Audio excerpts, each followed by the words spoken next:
Mi nombre es María del Carmen, tengo 40 años y hace 2 años perdí mi marido. Tengo 4 hijos para criar. 4 hijos. Desde ese momento no pienso sino en una sola cosa: qué hacer para darles un futuro mejor a mis hijos. Sé que solo existe una forma para que un niño pobre tenga una vida mejor. Solo hay una forma, no hay otra: educación. Educación, educación, educación de calidad. No hay otro camino. Pero ¿cómo hacer si en Colombia las escuelas buenas son muy caras y las escuelas públicas son de pésima calidad? De pésima calidad. Y no es culpa de los maestros, no. Es culpa del gobierno que abandona la educación y por eso cada día está peor. Esa es la verdad. Este es el problema, que tenemos miles de Gladys, Claudias, Vivianas, mujeres colombianas que como yo tienen el mismo problema y no saben qué hacer ni qué camino tomar. En este momento la única esperanza para nosotros es que Oscar Iván Zuluaga gane las elecciones y que cumpla sus promesas. Zuluaga presidente, un nuevo tiempo va a comenzar. Señora, ¿usted tiene hijos? Sí, señor presidente. ¿Y usted prestaría sus hijos para la guerra? No, señor. ¿Y usted, señor, prestaría sus hijos para la guerra? No, señor presidente. Que levante la mano el que prestaría aquí sus hijos para la guerra. Entonces, ¿quién va a pelear esta guerra? Que otras mamás pongan los muertos, que otras mamás pongan los heridos, que otras mamás pongan los mutilados. Eso es lo que le estamos diciendo a las mamás campesinas, a las mamás más pobres, cuando votamos por la guerra. ¿Cómo es de fácil pelear una guerra con hijos ajenos? No más guerra, no más guerra, no más guerra. Con paz haremos más. Santos presidente. ¿Qué características y por qué debe tener el candidato a la presidencia de 2018? El presidente principalmente debe tener una igualdad social. Debe pensar en un bienestar con igualdad tanto para la clase más alta como para la más baja. Debe preocuparse más por los problemas sociales y económicos que afronta nuestro país y buscar una solución. Debe interesarse en los problemas de infraestructura. Es importante que el candidato tenga credibilidad ante el pueblo colombiano. La falta de confianza generalizada no hace bien a nadie. La fortaleza institucional es esencial, pues sean cuales sean las contingencias de un gobierno, el funcionamiento cabal de todas las instituciones asegura que el país pueda seguir funcionando como una democracia normal. Quienes ocupan cargos políticos deben asegurar la dignidad de sus investiduras, pero ante todo de las instituciones a las que sirven. Los malos desempeños personales no deberían lesionar la imagen pública de una institución, pues éstas permanecen y deben mantener su respetabilidad. La ausencia de credibilidad es uno de los más grandes problemas que debe remediar el presidente a las elecciones del 2018. ¿Qué características debe tener un candidato para ser electo? Un candidato para ser electo no debe tener apegos a lo material. Su ideal no debe ser estar en banquetes, tener autos de lujo o poseer riquezas. Un candidato debe hacer alarde de austeridad, ya que esto lo alejará de la corrupción. Un candidato debe ser elegido por su vida moral, con virtudes y valores, que convenza por su ejemplo a seguir y no por sus promesas. Un candidato debe ser amable, debe ser honesto, debe ser sincero, debe ser respetuoso y debe ser conciliador. Debe ser un líder visionario, el cual transforme las cosas en nuevas. Debe tener buena comunicación, saber unificar opiniones, ser justiciero y comprometido con la causa para la cual fue elegido. ¿Cuáles fueron las características que tuvieron los candidatos anteriores y qué características tiene el presidente actual? Misael Pastrana Borrero, presidente elegido en nombre del Partido Conservador. Fue el último presidente del Frente Nacional. Se dice que su elección fue irregular frente al exmilitar golpista Gustavo Rojas Pinilla. Producto de esta irregularidad, se dio inicio al movimiento subversivo de 19 de abril, más conocido como M19.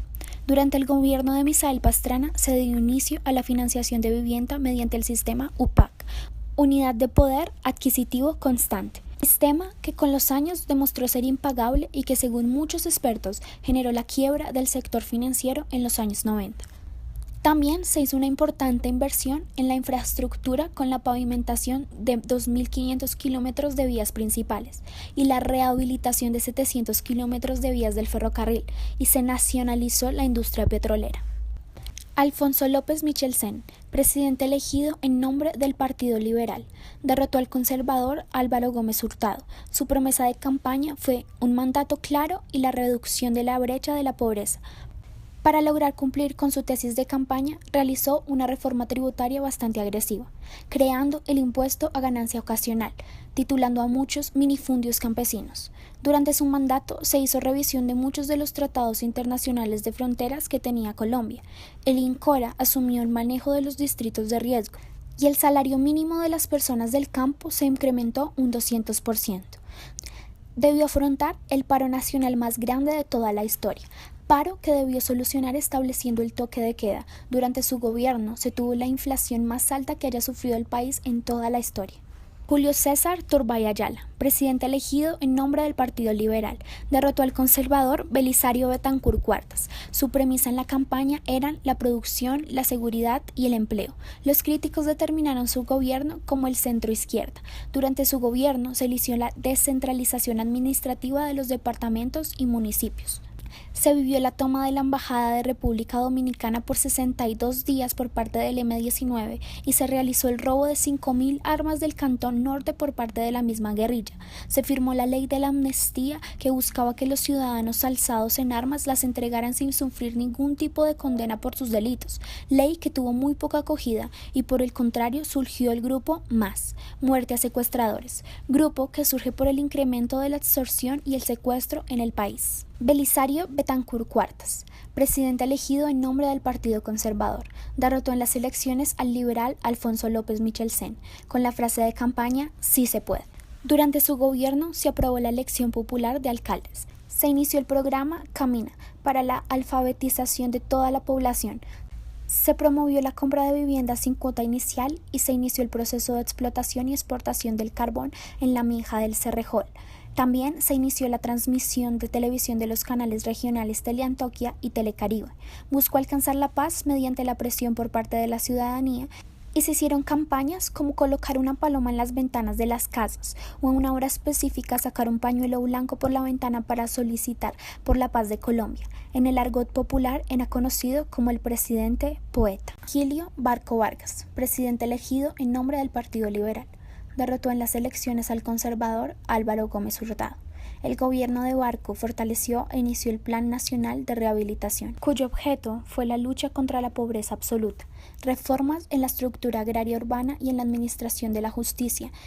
Inició por dotar y fortalecer el Archivo General de la Nación. Durante su gobierno se recrudecieron los ataques terroristas por parte de las guerrillas existentes y los integrantes de las bandas de narcotraficantes, razón por la cual su gestión estuvo concentrada en el fortalecimiento de las fuerzas militares. Adicional, se logró la amnistía del grupo subversivo M-19 y se presentaron las muertes violentas de la mayor cantidad de candidatos presidenciales, siendo exactos 4: Jaime Pardo Leal, Bernardo Jaramillo de la U, Luis Carlos Galán del Partido Liberal y Carlos Pizarro del amnistiado M-19 y la exterminación del Partido Unión Patriótica.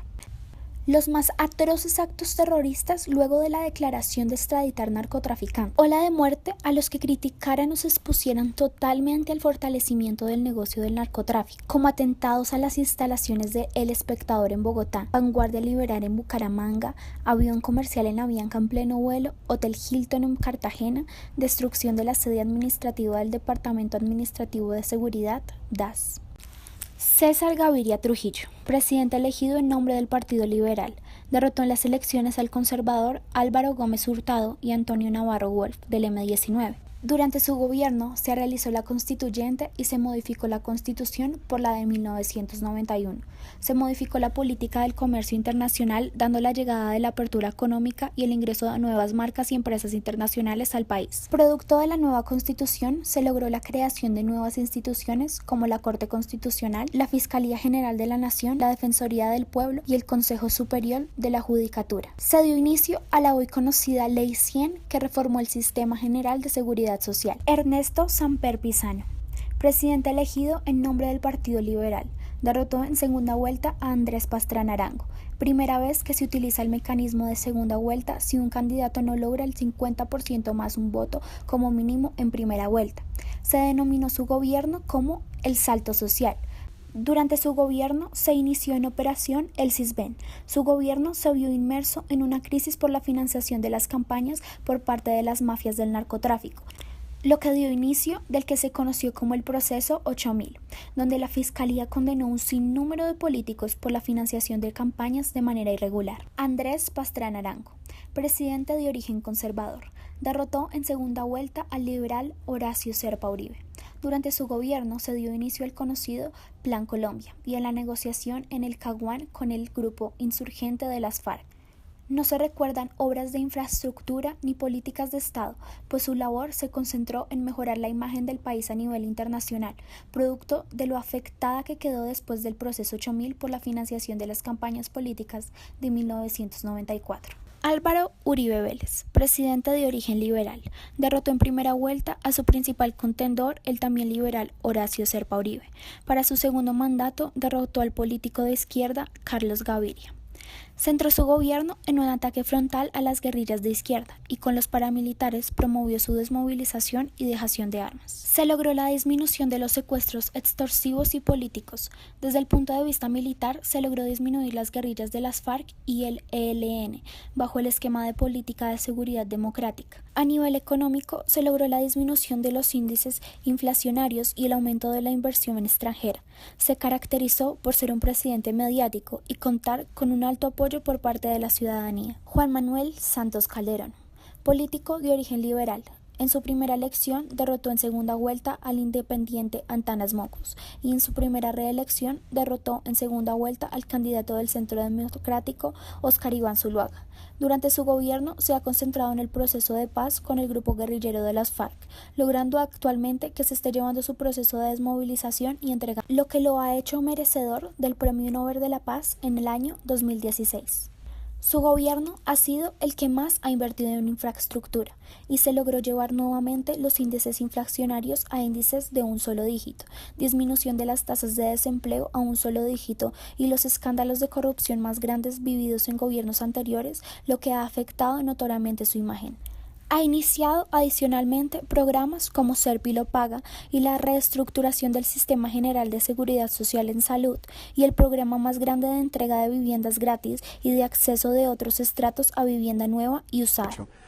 Viendo lo que ha pasado con este último presidente, pienso que debe ser un hombre de principios, de valores, de palabra, que realmente gobierne a Colombia justamente donde predomine la justicia y ese amor hacia Colombia, que realmente ame a Colombia, no intereses propios.